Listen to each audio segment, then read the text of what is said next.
Welcome to SMC. आज की इस वीडियो में हम सीखने वाले हैं के का मान निकालना, यानी द्विघात समीकरण में हमें के का मान निकालना है जब उसके मूल बराबर हो। एक द्विघात समीकरण के अंदर हमें के का मान ज्ञात करना है जब उसके मूल बराबर हो उस द्विघात समीकरण के। ओके, तो हमारे पास ये काफी इंपॉर्टेंट क्वेश्चन है क्लास 10 बोर्ड एग्जाम की तरफ से। तो हम क्या करते हैं कि इसके अंदर सबसे पहले इस समीकरण की हम जो द्विघात समीकरण होता है जिसका व्यापक रूप होता है उसके साथ इसकी तुलना करेंगे। क्या करेंगे? सबसे पहले द्विघात समीकरण का व्यापक रूप क्या होता है? A x square plus b x plus c बराबर 0। ये द्विघात समीकरण का व्यापक रूप होता है, इसके साथ इसकी तुलना करेंगे। तुलना कर हम फिर इसके हल निकालेंगे। ठीक है, और किस स्थिति में हल निकालना है हमें? जब समीकरण के मूल बराबर हो। ये हमें याद रखना है कि किस स्थिति में हमें इसके मूल निकालने हैं, मूल बराबर हो। ठीक है, ओके, तो हम इसका हल करते हैं। तो हल लिखते हैं हम। हल में क्या लिखेंगे? समीकरण को उतारेंगे। ठीक है, और फिर क्या करेंगे? व्यापक रूप से तुलना करने पर, व्यापक रूप से तुलना करने पर व्यापक रूप क्या है हमारा? A x square plus b x plus c बराबर 0। ये हमारे पास व्यापक रूप है इसका। अब इसके साथ तुलना करते हैं। तुलना कर हम क्या निकालेंगे? हम ए बी सी इनके मान निकालेंगे। ठीक है, तो ए बराबर हमारे पास क्या आएगा? जो एक्स स्क्वायर का गुणांक है इस समीकरण में वो हमारे पास ए बराबर आएगा। तो ए बराबर क्या आएगा? जो एक्स स्क्वायर गुणांक क्या दिया गया है? 2 है, तो ये 2 आ गया। बी बराबर जो एक्स के साथ में, यहाँ पर एक्स के साथ में क्या है? के है, तो हमारे पास बी का मान के आ गया। सी बराबर क्या है? जो अकेला है, यानी कि जो संख्या दी गई है वो हमारे पास सी बराबर है प्लस सी। ये हमारे पास सी का मान आ गया 3। ठीक है, ए बी और सी तीनों के मान निकलकर हमारे पास आ गए हैं। अब हम क्या करेंगे? इस समीकरण की जब मूल बराबर है उसके साथ तुलना कर देंगे। क्या करेंगे? जब मूल बराबर हो तो क्या स्थिति होती है जब मूल बराबर हो? हम 9th क्लास से पढ़ते आ रहे हैं, क्या होती है कि बी स्क्वायर माइनस 4ac बराबर 0।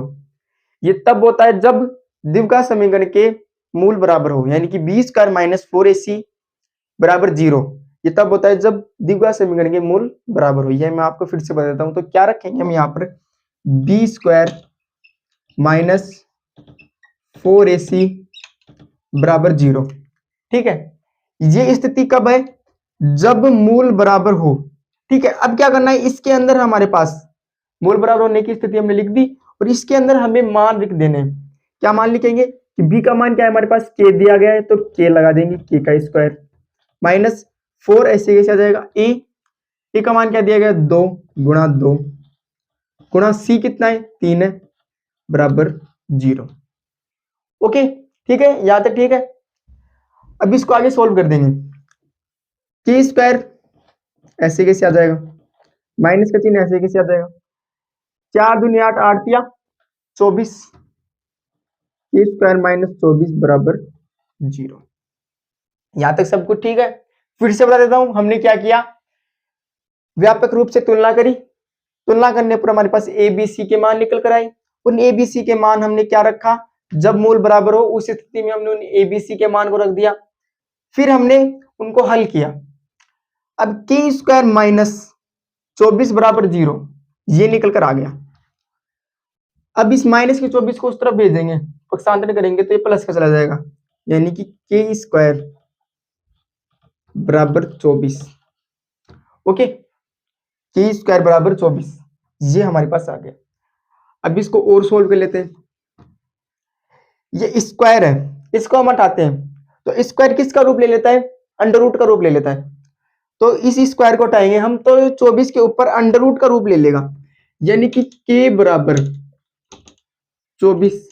हमने के आ गया, यहां पर स्क्वायर था के के साथ, हम इस स्क्वायर को हटाते हैं तो ये एक अंडर रूट का रूप ले लेगा। ठीक है, वो भी किसके साथ? Plus minus, under root plus minus. Okay, ठीक है। अब क्या करना है? इसे हम और सोल्व कर देंगे आगे। कैसे करेंगे? 24 का वर्गमूल हमें निकालना है, तो इसका इस तरीके से सॉल्व करेंगे। हमने बचपन में सीखा होगा 24 के इस तरीके से सॉल्व करते हैं। वर्गमूल निकालने पर 2 12 12 24, फिर 2 से जा रहा है 6, फिर 2 से जा रहा है 2 3 6, अब किससे जा रहा है 3 से, 3 एकम 3। ये मैंने रफ में सॉल्व किया है। ठीक है, क्या आ गई इसके गुना, के बराबर प्लस माइनस अंडर रूट 2 गुणा 2 गुणा 2 गुणा 3, ये आ गए हमारे पास। ठीक है, रूट 2 गुणा 2 गुणा गुणा 3, ये हमारे पास के बराबर प्लस माइनस में आ गया। इसको सोल्व करके देख लो अपन रूट के अंदर, 2 दूनी 4, 4 दूनी 8, 8 तिया 24, बराबर है ना। ठीक है, के बराबर प्लस माइनस, ये जो जोड़ा बन रहा है ये तो दो बराबर जोड़े बन रहे हैं, 2 गुणा 2, ये एक बनकर बाहर आ जाएगा इस प्रकार से, यानी कि 2 बनकर बाहर आ गया, और अंडर रूट 2 तिया 6, ये तो हमारे पास एक जोड़ा बनकर बाहर आ गए 2, अब 2 तिया 6, ये हमारे पास इस तरीके से ये आंसर आ गया, के बराबर प्लस माइनस 2 वर्गमूल 6। ठीक है, तो आई होप कि आपको के का मान निकालना आ गया होगा। इस प्रकार से आप किसी भी स्थिति में के का मान निकाल सकते हो। तो वीडियो कैसी लगी कमेंट बॉक्स में जरूर बताना, और ऐसी एजुकेशनल वीडियोज के लिए हमारे चैनल को सब्सक्राइब कर लेना। Thank you.